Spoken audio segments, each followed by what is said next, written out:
Bitcoin still bleeding out? Is this where we stop? Welcome to Empire Trading Academy, guys. Hit the like, hit the subscribe if you have not already, and let's get right into this. Guys, it's going to be a quick update. As usual, we're going to look at technicals first, then we're going to look at on-chain. So Bitcoin continues to bleed out just a little bit. Okay, we're now retesting this demand zone. Okay, that the bottom of this trading range that we've been trading in for the past couple weeks now. Okay, and so ultimately that $40,500 level is what we are looking at. Do not mind the noise, guys. We got a little bit of construction going on, but what we're looking at is the previous video that we just did. We were looking at this structure. If we were going to hold this, it's possible that this was a continuation of our next impulse move. But since we broke to the downside of this level at around 41,500, we now confirm that this is actually a corrective move. Okay, and so we have this ABC correction coming down and retesting this demand zone and this support of our larger, more macro range. Okay, and so we're retesting this level again. We also have this descending channel that we've been slowly grinding down. Okay, retesting support here and looking like we are bouncing a little bit right there. So we'll see how that plays out. Okay, as it stands right now, we have a little bit of positive divergence on the RSI. Okay, so that's good. That's positive. Possible means for a reversal. So we have the bullish divergence on the RSI coming up to a major support level. Okay, and that is what we are looking at as far as the technicals. And if we just zoom out, guys, look at just the 4 hour, we know that we're continuing to trade just in this range still.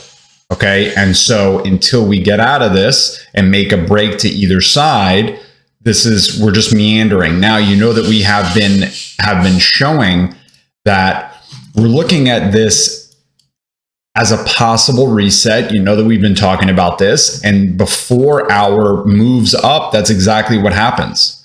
And so we kind of just we trade in this range, right? We make that high. We talked about this in the last video, and we kind of just trade sideways for a little bit, and slowly our sellers are exhausted, and we just start to slowly buyers take over. And we know that we have bullish divergence coming up on there as we trade flat, and then we go ahead and get into our bigger moves. Okay, so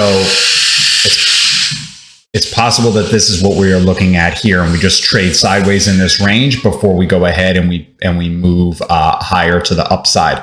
Now, one sort of flip the other side of the coin, if we're looking at this in bearish terms, I do want to show you this really quickly, guys, because I think that it is important to note. Okay, so we look at this 3 peaks domed house. Okay, this is a bearish pattern. Okay, we know that we see that Bitcoin is forming something like this. Okay, so we have the 3 peaks at first, right? And then we see downside. Okay, that's our 10 there. Then we make our way up in various steps, various waves going up. We have our 3 peaks on 27. You see that we have that failed higher high. Okay, and then we see further downside, and here we're retesting that low, which would be 29,000 down here. Okay, now we've seen these kind of bearish patterns before. You could also say that we have a slightly odd looking head and shoulders, right? An odd looking head and shoulders, which that would also make sense. You could look at this as 2 different patterns, right? Head and shoulders, and we break that neckline at 40,500, right? And we would see downside. And then, but you could also say the same thing for here, an odd looking head and shoulders, right? Where we never did actually break that neckline. And then that's when we saw upside. The same thing could happen here as well. If we look at, we still believe that we're in this bull run. Okay. For multiple reasons. You guys know that you've been hearing us talk about it all the time. On chain, if we look at on chain, guys, coins going on and off of exchanges, this is what we're watching right now to see if there's any big extreme moves either way, and giving us a chance to see what is going to happen in the near future, because we are just trading sideways, right? And so still indecision. Okay, we know that coins are going back onto exchanges, and now, yes, slightly on, but still that indecision. Okay. Now, the last time that we saw any sort of real indecision like that, you could make a case for, you know, when we were at this $40,000 level the first time, right? But that was in an uptrend. Okay. Definitely not in a general uptrend, at least for the past few months, right? We've been in a downtrend. So that's slightly different. But the last time that we were here is at the very bottom of the bear market, okay, where there was a lot of indecision, some coins on, some coins off, right in this range right here. And that was the very bottom of the bear market, right? And so that would also fit our thesis of, hey, bottom of a bear market, reset of this bull market where there's still indecision, where people don't know, traders, market participants do not know whether or not we're going to see upside or downside. Okay. And then this is where the seller exhaustion comes in and buyers slowly start to take over, where we trade sideways and start to grind upward. And then we get into our more parabolic moves where we have this FOMO start to happen. All right. Finally, guys, long-term holders. You know that when we look at the long-term to short-term holders, we know that the short-term holders take us into the majority of the bull run, right? Now, long-term holder net position change, they've actually recently started to continue to accumulate. All right, so this is increasingly bullish, right? We know that it's not quite the beginning of the end, right? As far as the main parabolic move. And so they are looking at this as a very good time to buy, guys.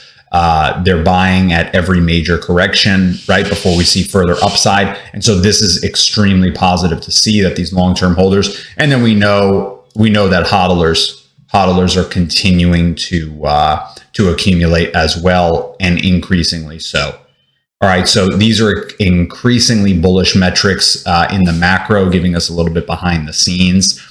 And as we see a little bit further downside on Bitcoin, do not get overly emotional about the price action of Bitcoin. Okay, you see that we're getting a nice bounce here off of this demand zone, so that's very positive. Okay.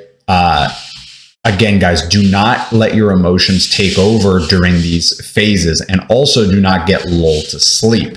All right, because that is you should be looking at these times as buying. We've been buying throughout this whole range. Okay, various coins, but we've been buying throughout this whole range because we do. The risk to reward is extremely good right here. If we do see further downside, we will cut our positions. But the risk to reward with clear invalidation levels here at this level is extremely high, and we believe this is an excellent opportunity to accumulate. All right, guys, that's all we got for today. Hit the like, hit the subscribe if you have not already, and do me a favor, guys. If you can, if you like what you're seeing, share this with somebody who you think that could benefit from this. Any part of the video at all. Share this with them. We would really appreciate that. And we'll see you in the next video.